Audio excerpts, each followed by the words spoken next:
नमस्कार, आदाब, सत श्री अकाल, क्या हालचाल। मैं रोहित आप सभी का स्वागत करता हूं क्लैट 47 पर। होप आप सभी बढ़िया होंगे। आज हम बात करने वाले हैं आपके सीयूटी पीजी एलएलबी 2025 को लेकर। वो बच्चे जिनका सपना है डीयू से एलएलबी का, चाहे बीएचयू से एलएलबी का, तो वो सीयूटी के थ्रू जाना चाहते हैं। अब आपको करना क्या होगा, किन किन पॉइंट्स का आपको ध्यान रखना होगा, किन किन स्टेप्स को फॉलो करना होगा कि आपका जो ड्रीम कॉलेज है, ड्रीम यूनिवर्सिटी है, वो आपको मिल जाए। आइए बात करते हैं विदाउट वेस्टिंग और आवर टाइम। और हाँ, वीडियो को लास्ट तक देखिएगा, लाइक ना किया हो लाइक कर देना और शेयर कर देना अपने दोस्तों के साथ में। चलते हैं, सबसे पहले हम यहाँ पर स्टार्ट करेंगे ड्रीम यूनिवर्सिटी के ये बारे में, जो कि आपकी सबसे पहले कई स्टूडेंट्स जो हैं वो चाहते हैं कि उनको डीयू यानी कि दिल्ली यूनिवर्सिटी से वो एलएलबी करें, या फिर बहुत सारे बच्चे चाहते हैं कि वो बीएचयू यानी कि बनारस हिंदू यूनिवर्सिटी से भी एलएलबी करें। तो ये जो सपना है आपका पूरा होगा, क्या करना होगा उसके बारे में बात कर लेते हैं। सबसे पहले हम यहाँ पर बात करेंगे डीयू में सीट्स कितनी होती हैं। तो जब हम डीयू में टोटल सीट्स की बात करें, डीयू एलएलबी सीट मैट्रिक्स की जब हम बात करते हैं, तो आपको यहाँ से याद रखना है सीएलसी में आपको 390 सीट्स देखने को मिलेंगी जनरल कैटेगरी के लिए, 390 एलसी1 और 390 एलसी2। टोटल सीट्स जनरल कैटेगरी 1170 आपको देखने को मिलेगा, 1170 सीट्स हैं। ओबीसी की बात करें 260 हैं, 260 लगभग वही आपका एससी के लिए है, वही एससी मतलब यहाँ पर एसटी के लिए जो सीट्स की बात की गई है, तो एसटी के लिए जो सीट्स हैं उनको थोड़ा सा एक बार देख लेते हैं, जिसमें आपको 144 और 144 145 45 ऐसे करके आपको टोटल सीट्स की अगर बात करें तो लगभग यू कैन से कि 2888 सीट्स के लिए जो है डीयू में आपकी सीट्स अवेलेबल है। अब दिल्ली यूनिवर्सिटी में डीयू में आपकी इतनी सीट्स अवेलेबल हैं। फिर अब बीएचयू की भी बात कर लेते हैं कि बीएचयू में टोटल सीट्स कितनी हैं। इन सीट्स पर कंपटीशन बहुत ज़्यादा होता है, क्योंकि अगर हम COQP 11 की बात करते हैं तो केवल COQP 11 में ही 60 से 70 हज़ार बच्चा जो है एनरोल करता है, और वो बच्चा सीरियस बच्चा होता है, सीरियस कैंडिडेट होता है। उसके बाद में आपको यहाँ पर फाइट करना बहुत बड़ी बात हो जाती है। तो वहीं अगर हम बीएचयू की बात करें तो बीएचयू में आपकी 286 अप्रोक्सीमेटली सीट्स देखने को मिलेंगी।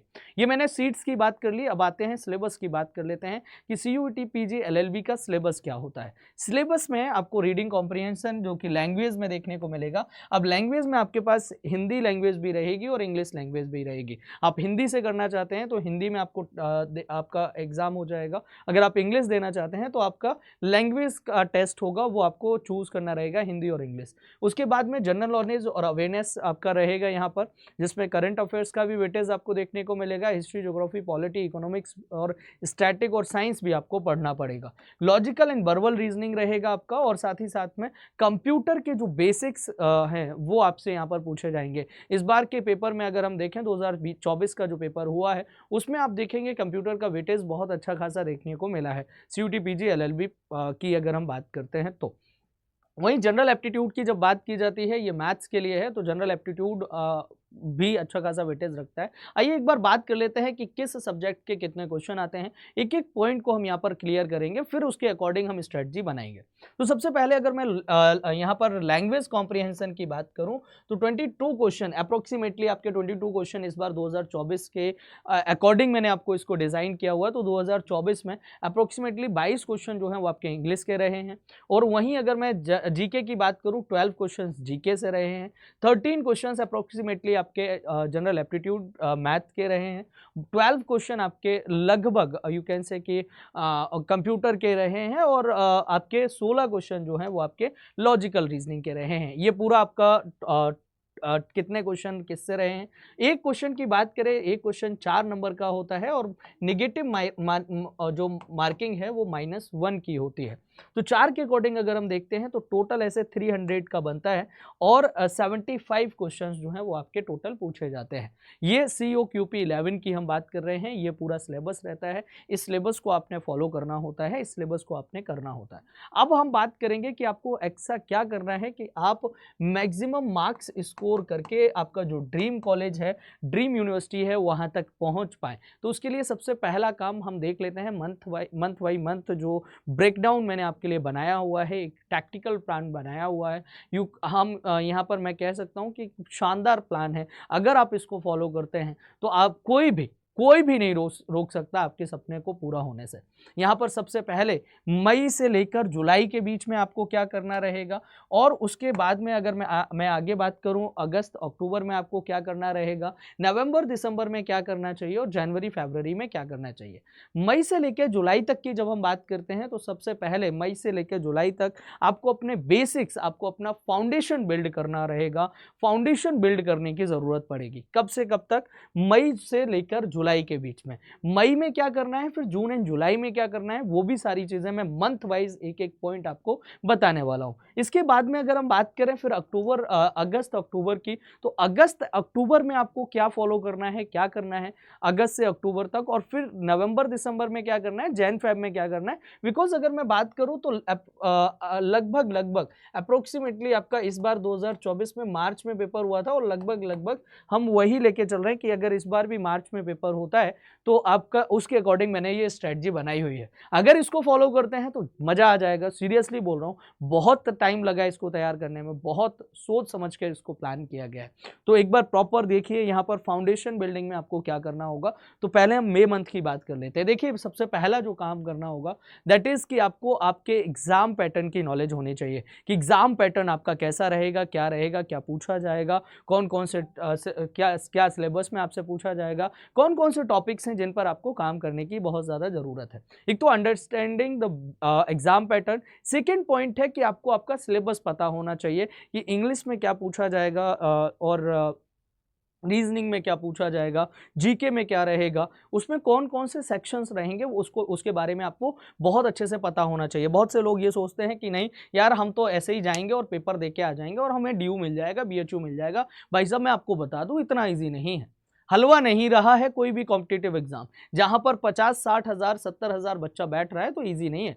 ये बहुत बड़ा नंबर हो जाता है, और एक एक सीट के लिए फाइट होती है, एक एक नंबर से फाइट होती है। उस बच्चे से पूछना इस बार 2024 में जिसका एक नंबर से अगर वो कट ऑफ से रह जाएगा उसका क्या हाल होगा। एक बार पूछना उससे, अभी जब जब फाइनल कट ऑफ आप किया जाए उससे पूछना, उसका दर्द पूछना कि दर्द एक्चुअल में होता क्या है। और जिस बच्चे के 120 जैसे कट ऑफ की बात करें, कट ऑफ थोड़ा अच्छा खासा जाएगा, तो जिस बच्चे के 120 आए 130 आए और उसको ड्यू और बीएचयू नहीं मिल रहा है, उससे पूछना एक बार आप कि वो ये सोच रहा होगा काश थोड़ा और पढ़ लेते, है ना। वही चीज है, अभी से आपको अगर लग जाएंगे ना तो आपको आपका ड्रीम कॉलेज ड्रीम यूनिवर्सिटी मिलेगा। अब आपको तो सिलेबस के बारे में पता होना चाहिए, फिर आपको आपका मेंटोर आपको सेलेक्ट करना पड़ेगा जो आपको गाइड करे, आप जिसको देख के आप उन चीजों को स्टेप्स को फॉलो करें। मेंटोर लाइफ में होना बहुत जरूरी है होता है, इस बात का ध्यान रख लेना। अगर एक बढ़िया मेंटोर मिल जाता है, एक अच्छा गाइड मिल जाता है तो हमारी जर्नी बहुत इजी हो जाती है।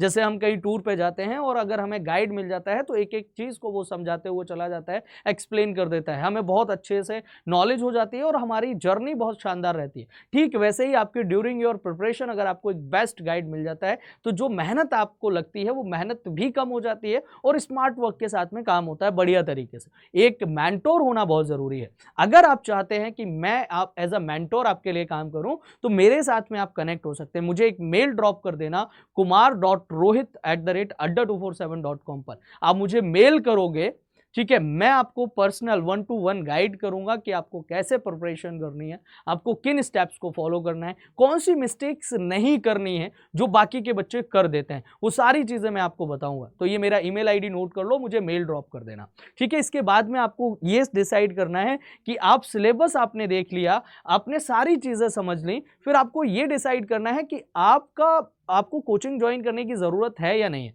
ये आपका पर्सनल ओपिनियन होना चाहिए, ठीक है। तो वो अगर आप मुझसे पूछेंगे तो मैं भी आपको गाइड करूंगा। मैं एज अ मेंटोर आपके लिए जब काम कर रहा हूँ तो मैं उसके अकॉर्डिंग आपको गाइड करूंगा, तो आपको मेल करना रहेगा। तो यहाँ पर कोचिंग करनी है या नहीं करनी है वो आपको डिसाइड करना रहेगा।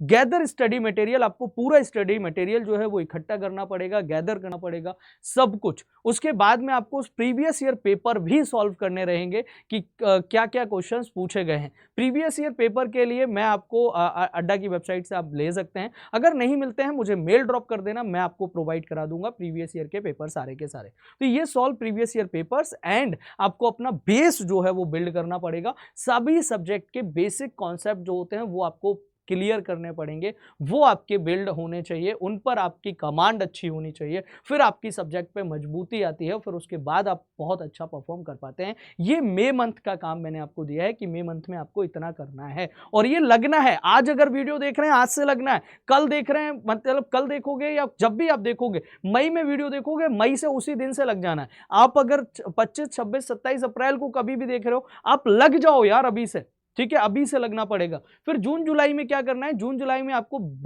जो बेस आप बना रहे हैं उस पर काम करना है। बेस आपको बेसिक कॉन्सेप्ट क्लियर करने हैं, रीजनिंग के, मैथ्स के, इंग्लिश के, ठीक है, बहुत सारी चीजें होती हैं हिस्ट्री, ज्योग्राफी, पॉलिटी में। और उसके बाद में फिर आपको टाइम मैनेजमेंट बनाना है कि आपको इतने टाइम से इतने टाइम तक पढ़ना है, ये सारे काम करने रहेंगे। फिर आपको कंसिस्टेंसी यार डेवलप करनी पड़ेगी। Without consistency you can't achieve your goal. आप नहीं कर सकते यार, कंसिस्टेंसी मैटर करती है बहुत ज्यादा। और आप तो लॉयर बनने जा रहे हैं आगे, आप ब्लैक कोट पहनने वाले हो यार। फील करो वो वाला मोमेंट, सोचो एक बार, अंदर से गूज बम्स आ जाते हैं जब आप सोचो एक बार कि मैं जब लॉयर बनूंगा और मैं ब्लैक कोट पहनूंगा, फिर माँ पापा देखेंगे क्या फील करेंगे, वो कितना प्राउड फील कर रहे होंगे, या फिर आपको अंदर से कितनी पॉजिटिविटी मिलेगी। एक बार सोचो, उसको माइंड में आना चाहिए, ठीक है। तो वो कंसिस्टेंसी मैटर करती है, कंसिस्टेंसी बना के रखना पड़ेगा एंड बी काम एंड स्टे पॉजिटिव। आपको लगना पड़ेगा और शांति से बस अपने काम पे ध्यान देना है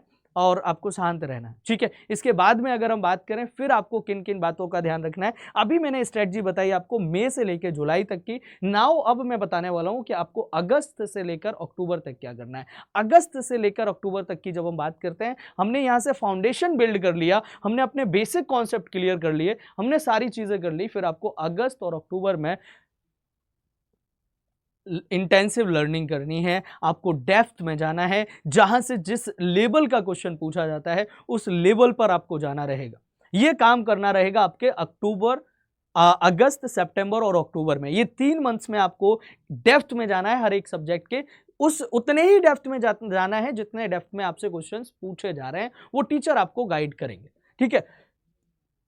बाकी मैं आपकी प्रिपरेशन, अगर एज अ मेंटोर आप मुझे चूज करते हैं तो मैं आपको बताऊंगा कि आपको क्या करना है। फिर आगे अगर मैं बात करूं नवंबर दिसंबर की, तो नवंबर दिसंबर में आपको रिवीजन और मॉक टेस्ट लगाने हैं, रिवीजन करना है और मॉक टेस्ट आपको नवंबर दिसंबर से स्टार्ट कर देने हैं और जनवरी फरवरी में आपको फाइनल पॉलिश देनी है। यहां से रिवीजन स्टार्ट करेंगे और रिवीजन आपका फैब तक चलेगा। वैसे ही आपको फाइनल पॉलिश का मतलब वही है कि आपने जो पढ़ा उसको एक बार बहुत अच्छे से देख लो, रिवाइज कर लो, आपके कॉन्सेप्ट क्लियर हैं या नहीं है। ये पूरा प्रोसेस है, ये पूरी आपकी जर्नी होनी चाहिए आपके एग्जाम की प्रिपरेशन को लेकर कि आपको किन किन स्टेप्स को फॉलो करना है। लास्ट में ये रहा आपका गोल यार, यहाँ तक पहुंच जाओगे आप आराम से, इजीली, कोई दिक्कत नहीं आएगी। तो ये तो मैंने आपको बता दिया कि आपको कैसे पढ़ना है, क्या करना है। बाकी का अगर कोई डाउट आपको रहेगा तो मैंने आपको मेल अपना दिया हुआ है, मेरे साथ में कांटेक्ट कर सकते हैं, मेरे साथ कनेक्ट हो सकते हैं। एंड 2 लाइनें आपके ऊपर दिख रही होंगी, your future is created by what you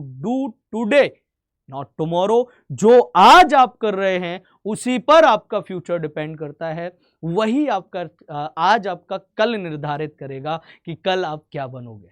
आज अगर आप देख रहे हो इस वीडियो को, यहां तक देखते देखते आ गए हो, इट मींस यू आर, मतलब तुम बहुत ज्यादा डेडिकेशन के साथ लगे हो। बेटा इस स्ट्रेटजी को फॉलो कर लेना, मैं मजाक नहीं कर रहा हूं, कोई नहीं रोक पाएगा आपका ड्रीम पूरा होने से, आपका सपना पूरा होने से। लेकिन आज आपको लगना पड़ेगा, आज से करना पड़ेगा। जो जो रोहित सर ने बोला है वो आज से करना है, अभी से करना है और करना है, दैट्स इट, और कुछ नहीं। तो your future is created by what you do today not tomorrow. जो आज आप कर रहे हैं उसी पर आपका फ्यूचर डिपेंड करेगा, उसी पर आपका फ्यूचर बेस्ड है, ठीक है। तो जो आज आप कर रहे हैं उसी पर, अब वो रहा आपका ड्रीम यूनिवर्सिटी, ड्रीम कॉलेज, ये रहे आपको ये स्टेप्स फॉलो करके जाना है और आप वहां तक पहुंच जाएंगे।